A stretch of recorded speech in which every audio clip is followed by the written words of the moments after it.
wanadai mahindi haya. Wanadai mahindi hayo kama mnavyoona eti ni mahindi. Maboksi yamejaa kura. Wanasema ni mahindi. Ndugu zangu, hii ndio Tanzania. Ni mahindi haya. Ndani na nje ya nchi. Watu wazidi kushuhudia. Hai gari imejaza maboksi ya kura. Naam, kama vile ulivyoshuhudia ni vijana wa Gen Z ambao wameweza kuchakura na kupata kura zilizopigwa ambazo zimepangwa kwa lori kama ulivyoona.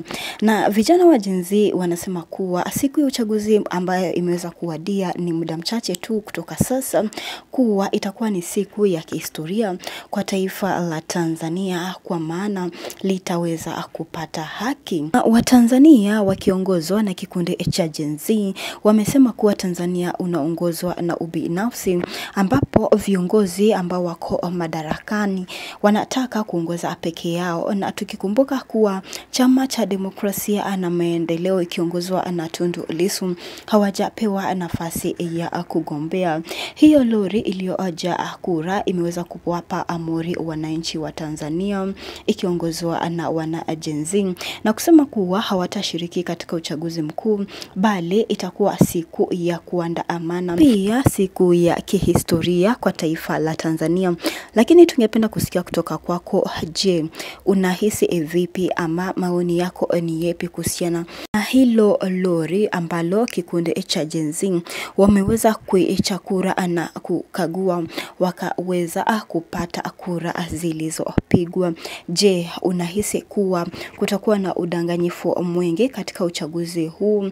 Fikiri tu kuwa kikundi cha Gen Z kinachafulia Tanzania ama Chama cha Mapinduzi CCM jina, kwa kuwa hilo lori bado halijadhibitiwa na serikali kuwa hizo kura zilizopigwa ni halali. Tungependa kusikia kutoka kwako. Unaweza tuandikia hapa chini kwenye comment section. Je, unaamini kuwa hizo kura ambazo zimepigwa, ambazo zimepatikana ndani ya hilo lori, je, kutakuwa na udanganyifu katika huu uchaguzi mkuu? Tuandikie maoni yako hapo chini.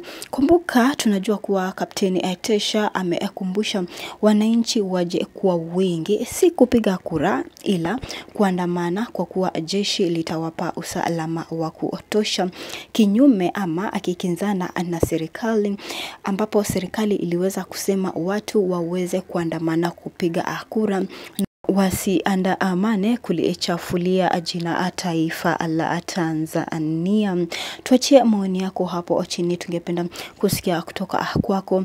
Na ni hii taarifa ni taarifa ambayo inaendelea kutrend sana kwenye mitandao ya kijamii, haswa X, ambapo Tanzania ndilo taifa wakati huu linalo trend nambari 1, kwa kuwa uchaguzi mkuu ni masaa machache kutoka sasa na uchaguzi mkuu utakuwa unaanza.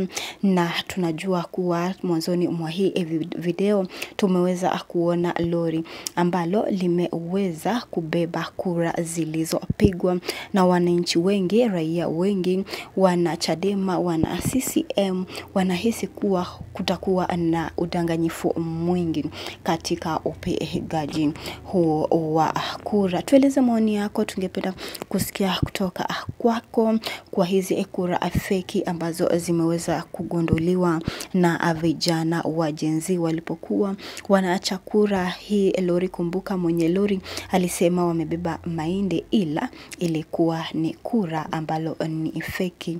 Tuachie maoni yako hapo chini kwenye comment section na ulike na subscribe.